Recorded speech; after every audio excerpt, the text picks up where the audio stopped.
So this is a 34-year-old lady presented to the emergency department with complaints of generalized itching, rashes, hives all over the body for the past 1 hour.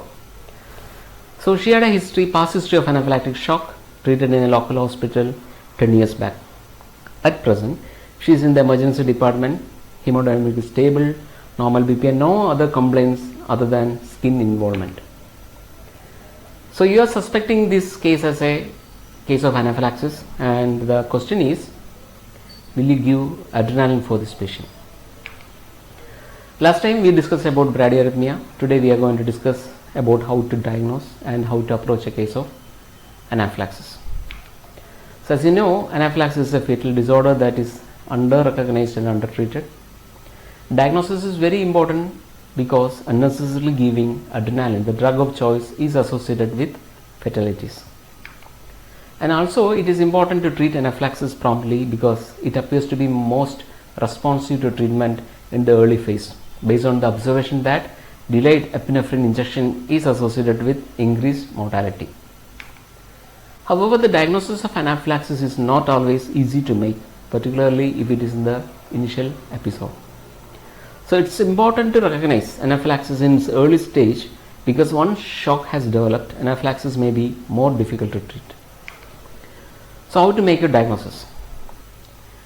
Anaphylaxis is highly likely when any one of the following 3 criteria is fulfilled.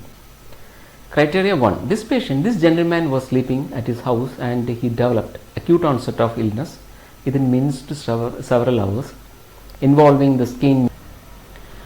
And if he has at least one of the following: respiratory compromise or hypotension, that means he has anaphylaxis. Criteria 2. This patient, after exposure to a likely allergen, if she develops 2 or more of the following that occurs rapidly within minutes or to several hours, including involvement of the skin mucous membrane, respiratory compromise, reduced BP, and persistent GI symptoms. If she develops more than 2 of these, she has anaphylaxis. And criteria 3. This patient has developed hypotension just after exposure to a non-allergen within minutes to several hours. She has anaphylaxis. So once more, first patient has developed skin manifestation with either hypotension or respiratory symptoms and no exposure to allergen. And second patient has more than 2 manifestations after likely exposure to allergen. And third patient developed hypotension just after exposure to non-allergen. And now you know how to diagnose anaphylaxis, and treatment is also very simple. So this is a patient diagnosed with anaphylaxis. She is in front of you with respiratory symptoms. Systolic BP is only 70. And so how we are going to approach and how are we going to manage this patient?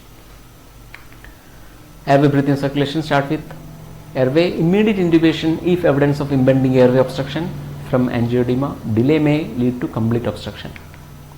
Epinephrine is the first and the most important treatment for anaphylaxis, and it should be administered as soon as the anaphylaxis is recognized to prevent the progression to life-threatening symptoms. There is no absolute contraindication to epinephrine in the setting of anaphylaxis. IM epinephrine. Give epinephrine 0.3 to 0.5 mg intramuscularly, preferably in the mid-outer thigh vastus lateralis muscle.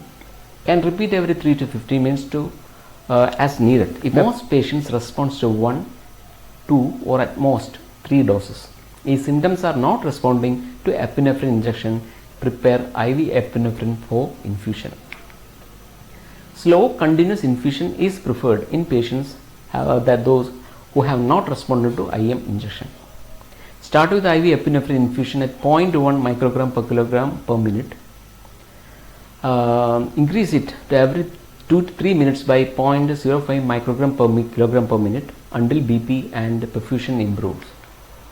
So, but there are some situations where slow IV bolus of epinephrine is indicated, such as when a patient suffering cardiovascular collapse or impending cardiovascular collapse that is refractory to IM epinephrine and all-in resuscitation, and an epinephrine infusion is not available. So bolus dose, slow administration of 0.05 to 0.1 milligram IV bolus of epinephrine, ideally with hemodynamic monitoring. So note that For anaphylaxis, the dose is 1/10 or less than that the IV epinephrine dose used in cardiac arrest, followed by at least 3 minutes of observation before considering repeated dosing. Supplemental oxygen: give 8 to 10 liters of oxygen via face mask. Normal saline rapid bolus: treat hypotension with rapid infusion of 1 to 2 liters. Repeat as needed. Massive fluid shift with severe loss of intravascular volume can occur.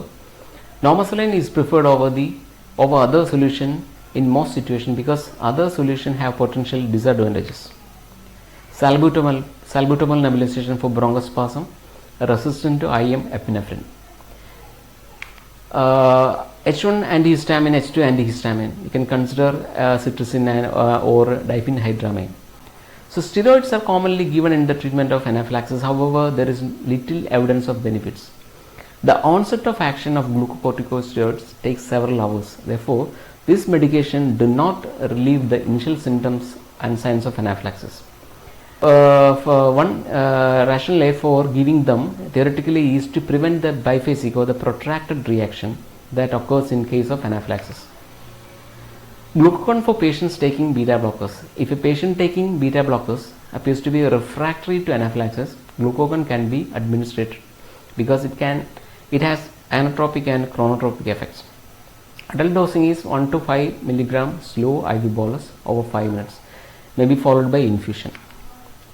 So important errors in the treatment of anaphylaxis include: 1. The failure to administer adrenaline promptly, and delay in epinephrine injection due to over reliance on antihistamine, salbutamol and steroids. That's all for today. This is a simple and basic approach to anaphylaxis. Next time we will discuss a new topic.